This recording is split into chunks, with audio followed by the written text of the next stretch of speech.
couple of things to say. First of all, thank you so much for all of your support. I really appreciate it tremendously. I've gotten support from everybody in this room, and I cannot express my appreciation enough for that. I've been practicing the law in Lebanon County for 21 years now. I have a general practice of law, I have my own business, and I have a private practice where I do criminal law, civil law, and domestic relations law. And for the past 18 years, I've represented the abused and neglected children in Lebanon County. I make sure that the abuse stops and that they get placed into safe and loving homes, and that the truant children go back to school. In addition, for the past 10 years, I've been acting as a judge, in that I hold hearings and make decisions on custody and divorce cases. So I have judicial experience, and that I think helps to qualify me to take the bench in this county. I'm the only attorney in the county that's been appointed to act in that capacity in both kinds of cases, in both divorce and custody cases. 17 years ago, I founded the Custody Clinic in Lebanon County, which is a clinic that gives low-income individuals information so that they can file for custody orders to protect their children, so that all children in this county get equal protection for custody cases. So that's just a little bit of my background as far as professionally. In closing, I'm almost done. I wanted to share something that that was actually said about President Andrew Jefferson. He was not from a distinguished family. He had to make his career on his own, by his own merits, but soon he began to prosper. And this is a scripture that I carry as my own. It's Jeremiah 29:11. For I know the plans that I have for you, saith the Lord. Plans to prosper you and not to harm you. Plans to give you hope and a future. God bless you. Have a good night. And that's what it takes. It takes people calling in, writing letters, and I encourage each and every one of you to do that. It's too one-sided in this county, and it's time to fight back.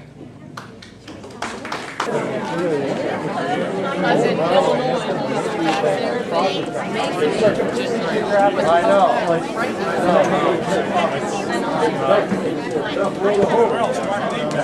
Nice to meet you.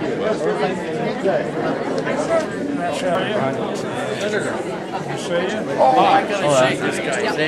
Senator Specter, how you doing? Hi, Joan. Hello. How are you? Good. That's kind of a neat little. You got the last question.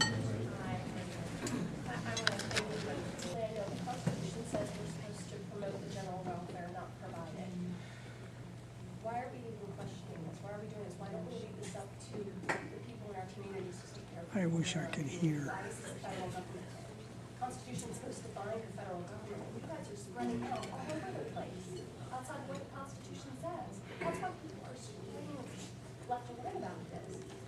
She's not one of us. Don't worry. I'm an American and you're American too. I grew up liberty and I liberty. I used to be a Democrat too. Okay? All right. We don't need to hear it. It's a fair question, and I'm glad to have questions. I don't always, I like an easy question every now and then, but I don't have to have an easy question. Let me deal with it.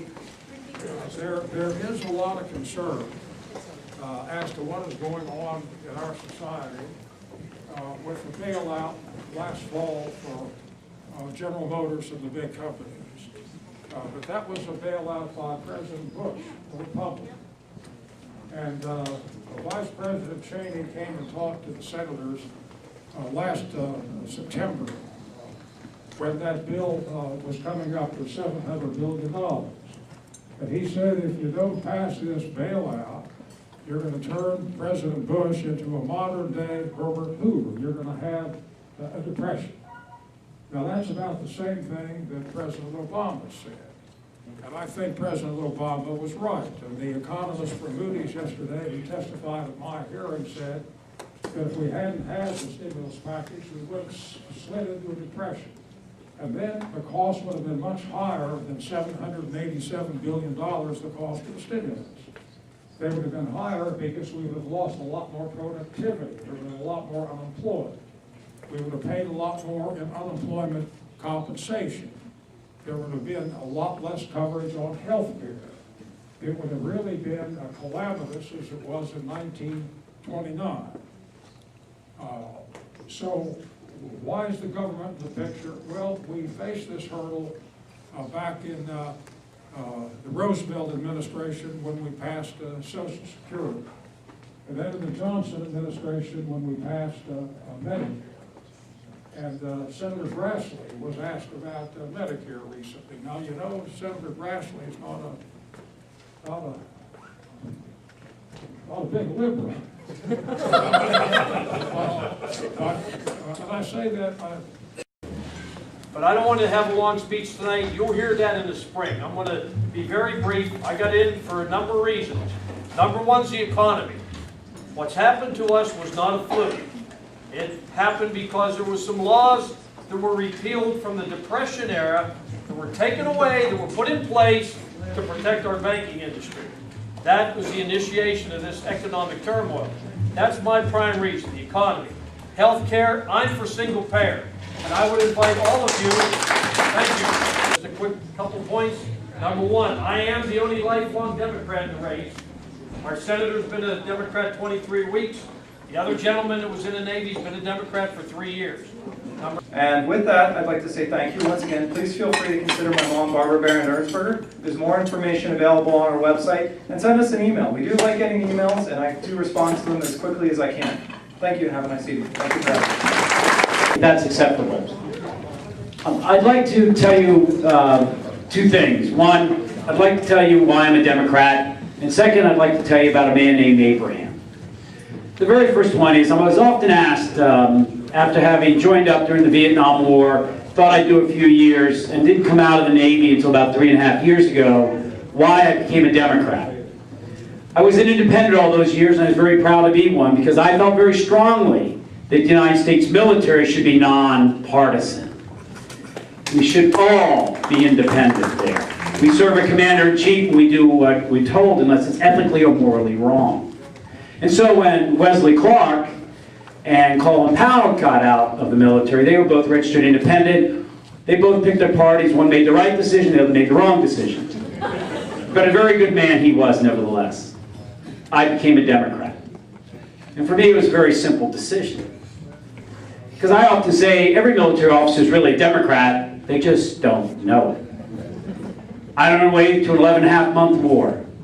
My entire family, my wife, my child, had health care. We don't even deploy in the United States military unless you have 98% dental readiness. It's kind of what Democrats believe in. Everybody should be covered by health care. In the U.S. Navy, we won't even promote you, at least when I had command of an aircraft carrier battle group in the war in Afghanistan, unless you'd earned an associate's college degree in technology. Our time, our money, your time, but we just believe in education security. Why? Because we needed to have a knowledgeable Navy. Sounds like what President Obama talks of all the time. Education security. And then this one kills me. Because it's the Army. The Army